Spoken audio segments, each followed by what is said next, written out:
let's talk about Apple products, specifically the MacBook Pro. Because as a YouTuber, I have used MacBook Pros as my editing machines for years now.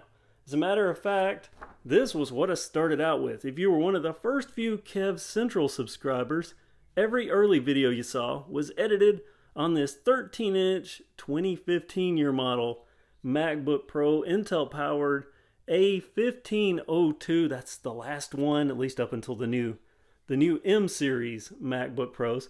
The last one that had all the ports. So people used this for, 4 or 5 years till they just couldn't use it anymore. And it made all my early videos, the pre-bike videos on Kev Central, back when Kev Central was kind of more like this channel. This was what I used and it worked perfectly until I made the switch to 4K videos. When I started making 4K videos, this just couldn't cut it anymore. So what does an Apple user do when their Apple product is no longer capable of doing what they need? Well, you go and you buy another one. I bought this in 2018. Now, incorrectly, in a video on Kev Central, I said this was a 2018 year model. No, I bought it in 2018. It was a leftover brand new 2016 year model purchased from Apple. So they were still selling it at that point in 2018. This was a 15.4 inch screen. It had 16 gigabytes of memory, a Radeon Pro 450. I remember that being a big deal because it technically had 2 video cards, the internal, then the Radeon, so that was really going to help it rip through video. Only a 256 gig hard drive, but if you're an Apple user, you'll know. It's either hard drive space or RAM unless you have a lot of money. That's just how it goes, but this did the job. This could edit the 4K video, this one could not. And it ripped through video and it worked great, except for a few problems. Unfortunately, this was the model, you see the touch bar there. This was the model that they took all the ports away. You just had these. I think there might have been one more on the other side, but your charger was USB-C. So it took up one of these. So effectively, if you had a charger plugged up, maybe you had a keyboard or a mouse that for whatever reason required a cord, well, you only had one port left. If you have an SD card or something like that, you had to have dongles. This was the dongle Mac. You'll know these. If you were a 2018, 2016 to, up into 2021 MacBook Pro user, you'll know the dongles. You had to have these plugged in and everything else had to plug into that. You ended up carrying around and losing. I can't tell you how many of these I lost. But it wasn't just that made me dislike this computer. This was also the dreaded butterfly keyboard. Apple cares so much about thickness that they tried to shave like a 0.5 millimeter or something off the keyboard, designed a new keyboard mechanism that when you typed on it not only felt funny, but it also created problems. A literal speck of dust could render this entire keyboard useless. And then it was a big ordeal to get it. Apple was the only one that could repair this. And it cost like $700 or $800. Absolutely useless. And that's not the only problem. This display, if you opened it up past 90 degrees, and usually when you have your laptop, it's tilted just a little bit. Well, they made the hinge that connects the display to the graphics or to the main board. They made that too short, like 1 millimeter or 2 too short. So it would put stress on it. So given enough openings and closings, this was inherently going to fail. That created what they called the stage light effect on the display, and then you knew you had 1 or 2 openings left. Luckily, somehow I made it through all that, and I used this from 2018 until 2021. And of course, it ultimately slowed down, as Apple products do with updates, as new things came available, and it got so slow that it just couldn't deal with it anymore, and I was mad with all the ports, and always worried about the keyboard, always worried about the display. So, I did what any right-minded person would do. I gave Apple more money, another MacBook Pro, so these are starting to stack up here. This is from 2015, 1, 2, 3 MacBook Pros, and this MacBook Pro is model A2485, the very first M1 series MacBook Pro, or M1 Pro MacBook Pro, because this had the M1 Pro. They have the standard M1 processor, the M1 Pro, and the M1 Max, I believe it was, that was an option in these if you had a whole lot of money. This one, 16 gigs of unified memory. It's made into the die, so supposedly it's even better.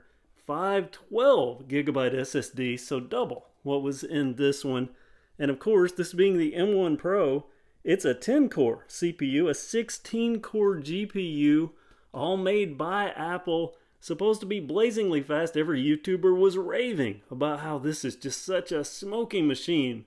It will do everything, and there's some of the other specs. But let's look at this in person. And this was it, the machine that I opened up this video with. Now, I just realized it's turned on and my name is on the display. So this is about as far as I'm going to be able to open it. But the beauty of this, they did away with the butterfly keyboard. They did away with that touch bar, which was kind of cool, but also kind of stupid.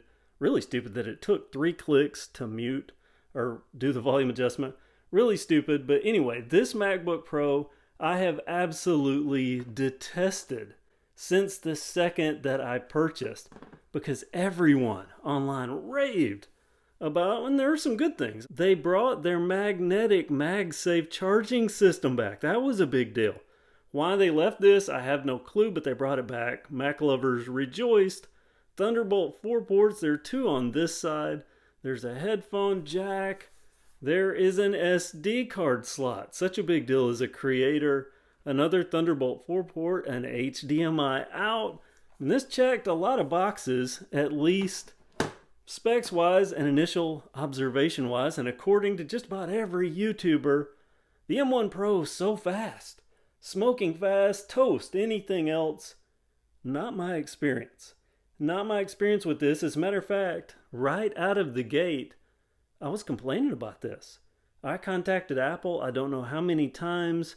I have someone that's very close to me that is an Apple, works at the Apple store as a genius, and I'm complaining to them, and they're, well, I'm not hearing that. I'm not seeing that.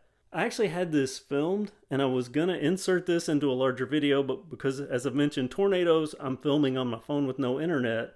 I can't show you, but I can explain it to you. Ever since I've had this MacBook Pro and I start trying to edit video, whether that be in iMovie or in Final Cut Pro, lag. It would just drag down everything. And I'm talking about make one action. If I changed the timing of a video or inserted a transition, up to 8-9 seconds. Let me try here. 1001, 1002, 1003, 1004, 1005, 1006, 1007, 8 seconds before I can do anything else on this MacBook Pro. I'm talking make a change and then click to go somewhere else on the timeline and then have to count down 1,000, 1,000, up to 8 or 9 seconds before I can do the next thing. So imagine trying to edit a 15-minute video, something that, probably could do in 2 or 3 hours. That was taking me a day and a half on this MacBook Pro. I absolutely detested this, and because of that, I was telling Apple and telling people that I know that work for Apple that this M1 stuff is a lie. And I know you've heard me complain about this here on YouTube. A lot of what you see on YouTube, it's paid.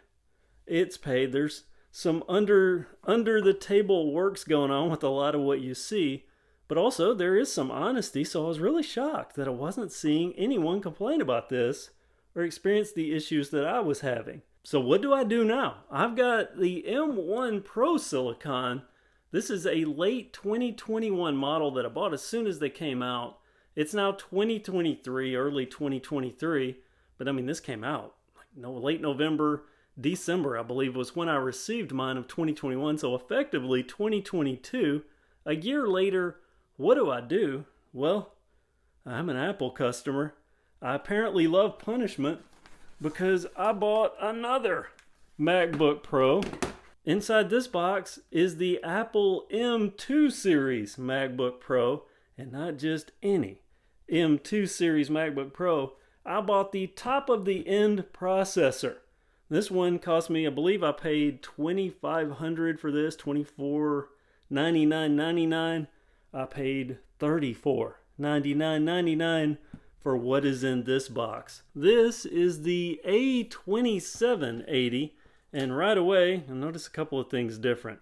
32 gigabytes of unified memory and a 1 terabyte SSD. The way Apple's products work, the larger you go with the SSD, typically the faster the read-write speeds are on it, so that will be a benefit. Also, the 32 gigabytes of unified memory, this only had 16. PC people, gamers especially, might balk at that, but this unified memory does work better. And I will say, even though this was slow, I never had memory issues, even with the 16 gigs. I kept the task manager open. I would watch it religiously. Usually, even editing a 4K video in Final Cut Pro, that 16 gigs of memory, 9 to 11 gigs of it would usually be taken. Occasionally, it would go into swap file stuff. But even then, this performs well, so that's not the bottleneck. And the CPU, at least how much of it was being utilized wasn't the bottleneck. 15%, 16% while I'm editing a 4K video. But still, 32 gigs of unified memory, I'll never turn that down. Also, this processor, as I mentioned, this is the top-end processor available right now. At this point in March in 2023, this is a 12-core CPU, a 38-core GPU. Of course, that 16.2-inch screen, and all the other stuff, all the ports. This is something that I hope is going to be better for me here on this channel. And I gotta say, after my experience with this MacBook Pro, and my experience with this old MacBook Pro, and my experience with this MacBook Pro, actually, my experience with this one was pretty good, given how old it got. But my experience with my last two MacBook Pros, if this one is as slow as this one, if I have mysterious lag issues with what otherwise should be a very overpowered and boss laptop, and according to everyone, this was supposed to be blazingly fast. If I have the same issues here, I think it might be time to start making some difficult decisions and start making some transitions, and a transition that I wouldn't look forward to because I don't particularly enjoy Windows as much as I do Mac OS. But I'm also not someone that's going to keep punishing myself after 3 or 4 times. I think I just got a bad one.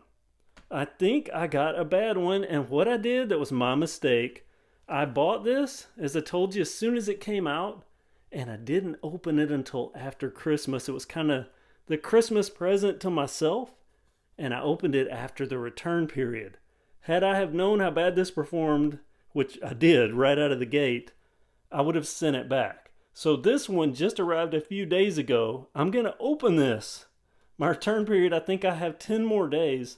I'm going to open this, and I'm going to run it through its paces and see how it works. And it better outdo this one. So anyway, that's where we're at.